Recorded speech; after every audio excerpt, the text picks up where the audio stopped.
नमस्कार. श्री स्वामी समर्थ. लवकरच गुरुपौर्णिमा येत आहे आणि या गुरुपौर्णिमेनिमित्त आपण वेगवेगळी सेवा करत असतो.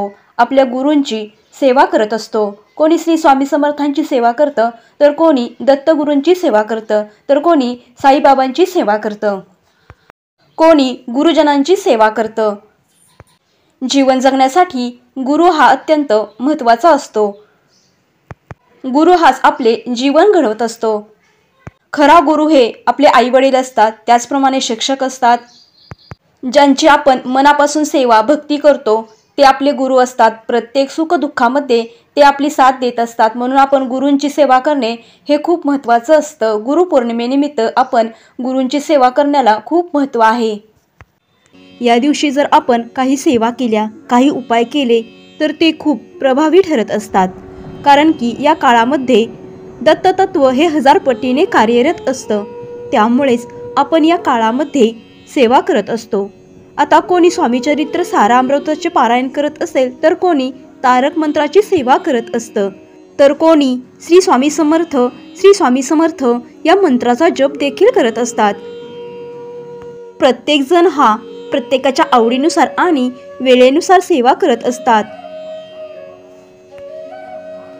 जर या काळामध्ये आपण गुरुचरित्राचे पारायण जर केले तर याचे फळ हे आपल्याला दुपटीने मिळत असते. हे पारायण केल्याने एखाद्या गंभीर संकटातून बाहेर पडण्याचा मार्ग सापडतो.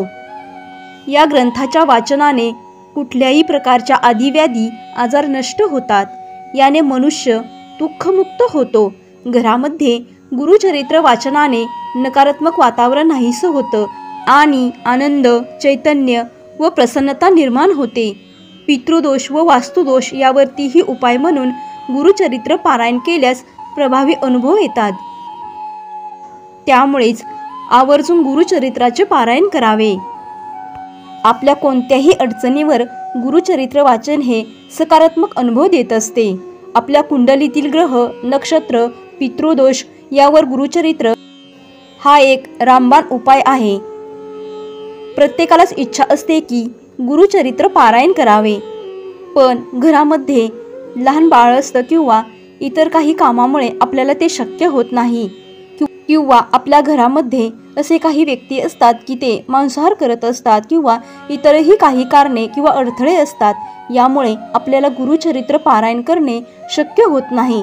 तर आपल्याला या स्वामी महाराजांच्या प्रकट दिनापर्यंत गुरुचरित्र पारायण करणे शक्य नसेल तर आपण गुरुचरित्रामधील एक अध्याय पठण करायचा आहे की ज्यामुळे आपल्याला स्वामी महाराजांचा, दत्त महाराजांचा आशीर्वाद प्राप्त होईल व आपल्या आयुष्यातील दुःख, संकटे, अडचणी, अडथळे नक्कीच दूर होण्यास मदत होईल.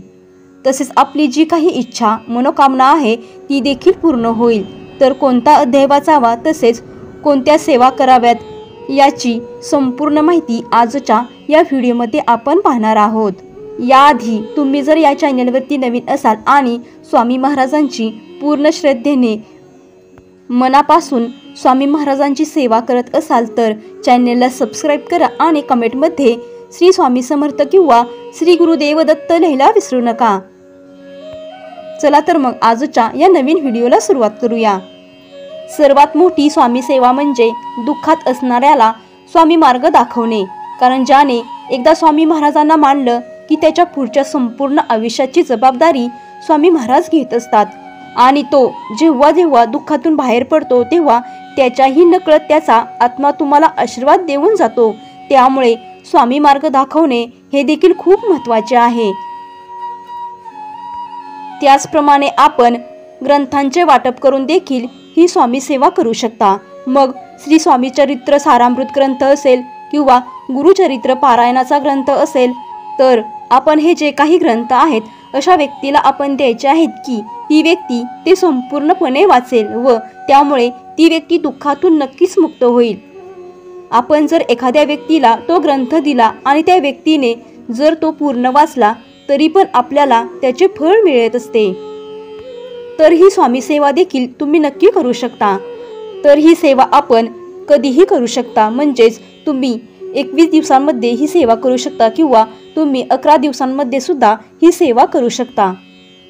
तुम्हाला जेव्हा वेळ मिळेल तेव्हा तुम्ही ही सेवा करू शकता। फक्त दिवसभरामध्ये कधीही पठण केले तरी चालेल। फक्त दुपारी 12 ते 12:30 या वेळेमध्ये याचे पठण करायचे नाही किंवा ही सेवा करायची नाही, कारण हा वेळ दत्त महाराजांच्या भिक्षेचा वेळ असतो। त्यामुळे ही वेळ सोडून आपण कधीही याचे पठण करू शकता, ही सेवा करू शकता। त्याचप्रमाणे मासिक धर्म असेल तर या काळामध्ये आपल्याला ही सेवा करायची नाही। त्यामुळे तुम्ही ही सकाळी सेवा करू शकता किंवा संध्याकाळी करू शकता।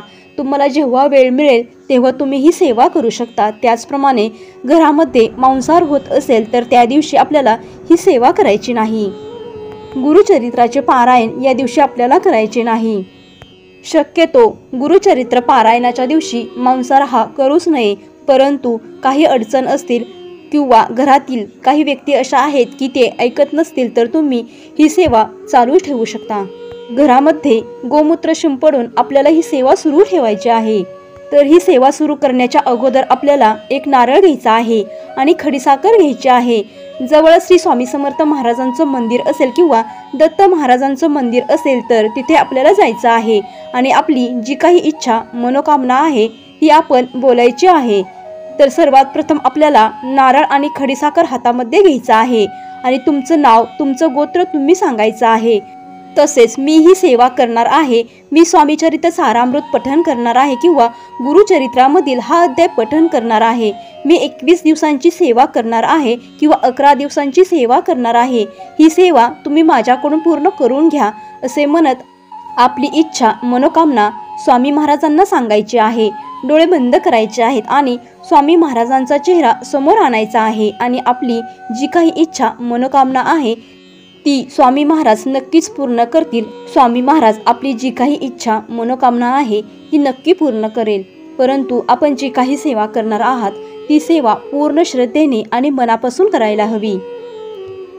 फक्त स्वामी महाराजांवरून आपला विश्वास डगमगू देऊ नका। आपण या काळामध्ये एक श्लोकी गुरुचरित्र देखील पठण करू शकता, यामुळे देखील गुरुचरित्र पारायण केल्याचे संपूर्ण फळ मिळत असते। तर अत्यंत साधा आणि सोपा असा श्लोक आहे। दत्ताचा अवतार झाला कलियुगी, श्रीपाठ पीठापुरी, त्यामागे दुसरा नरसिंह सरस्वती, करंज ग्राम अंतरी, तीर्थे हिंडत पातला, बिलुवाडीची संगमा, तेथून मठ गाणगापुरी, वसेवारी दिनांची श्रमा। आता हा श्लोक आपण मोठ्या श्रद्धेने म्हणायचा आहे। आता हा श्लोक म्हणत असताना पहिल्यांदा देवघरामध्ये एक दिवा प्रज्वलित करायचा आहे आणि त्यानंतर आपल्याला या सेवेला सुरुवात करायची आहे। अगदी तुम्हाला म्हणणे शक्य होत नसेल तर तुम्ही मोबाईलवरती सुद्धा हे श्रवण केले तरी सुद्धा चालेल। हा श्लोक किती वेळा म्हणायचा आहे तर आपल्याला रोज 108 वेळा हा श्लोक म्हणायचा आहे। 108 वेळा श्लोक म्हणणे शक्य नसेल तर कमीत कमी 21 वेळा तरी आपल्याला हा श्लोक म्हणायचा आहे। अगदी घरातील लहान मुलं किंवा वृद्ध व्यक्ती देखील प्रत्येक जण ही सेवा करू शकतो। यामुळे देखील आपल्याला गुरुचरित्र पारायण केल्याचे संपूर्ण फळ मिळत असते। फक्त मनापासून आणि श्रद्धेने ही सेवा करा, तुम्हाला स्वामी महाराज कधीच कमी पडू देणार नाहीत। यानंतर गुरुचरित्रामधील आपण 9वा अध्याय पठण करू शकता। 9वा अध्याय पठण केल्यामुळे गुरुकृपेने आपली सर्व कामे व्यवस्थितरित्या पार पडत असतात। आपल्या सर्व इच्छा मनोकामना देखील पूर्ण होत असतात। परंतु हे पठण करत असताना आपल्याला एक नियम पाळायचा आहे। मी सकाळी 7 वाजता पठण करणार आहे किंवा सायंकाळी 8 वाजता पठण करणार आहे, जी काही वेळ आहे त्या वेळेमध्येच आपण हा अध्याय पठण करावा। यामुळे आपल्याला कित्येक पटीने पुण्यफळ मिळेल, तसेच आपली इच्छा मनोकामना देखील पूर्ण होईल। देवघरामध्ये एक दिवा प्रज्वलित करावा, त्याचप्रमाणे एक तांब्या भरून पाणी देखील जवळ ठेवायचे आहे। त्यानंतर गुरुचरित्रामधील 9वा अध्याय पठण करायचा आहे। पठण करून झाल्यानंतर स्वामी महाराजांना तुम्ही प्रसाद अर्पण करायचा आहे। मग घरामध्ये जे काही बनवलं असेल किंवा भाजी भाकरी असेल ती देखील दाखवली तरी सुद्धा चालेल। तसेच जे काही तांब्या भरून पाणी आपण जवळ ठेवलं होतं तर ते आपल्याला अध्याय पठण करून झाल्यानंतर आपल्या घरातील सर्व व्यक्तींना ग्रहण करायला द्यायचं आहे। थोडंसं पाणी आपण घरामध्ये देखील शिंपडायचं आहे, यामुळे आपल्या घरामधील नकारात्मकता दूर होण्यास मदत होत असते। हा अध्याय मोठ्याने वाचावा, ज्यामुळे आपल्या घरामधील नकारात्मकता दूर होण्यास मदत होईल। तसेच जर तुम्हाला हा अद्याप पठण करणे शक्य होत नसेल तर तुम्ही मोबाईलवरती लावून सुद्धा श्रवण केला तरी सुद्धा चालेल. फक्त मनापासून आणि श्रद्धेने कंटिन्यू 21 दिवस किंवा 11 दिवस तुम्ही हे करून पहा. स्वामी महाराजांचा आशीर्वाद हा आपल्याला नक्कीच मिळेल. सर्व दरवाजे बंद झाले तरी स्वामी महाराजांच्या हृदयाचा दरवाजा कायम उघडा असतो. अपेक्षा स्वामींपासून ठेवा, इतर लोकांपासून नको. अडचणीत असाल तर स्वामी तारतील, एकटे असाल तर स्वामी सांभाळतील. स्वामींना आर्ततेने साथ घाला, अशक्य शक्य करतील स्वामी. स्वामी महाराजांच्या कृपेने तुमच्या सर्व इच्छा मनोकामना पूर्ण व्हाव्यात ही स्वामीचरणी प्रार्थना करते. श्री स्वामी समर्थ. जय जय स्वामी समर्थ. व्हिडिओ आवडला असेल तर व्हिडिओला लाईक करा, शेअर करा आणि चॅनलला सबस्क्राईब करा. धन्यवाद.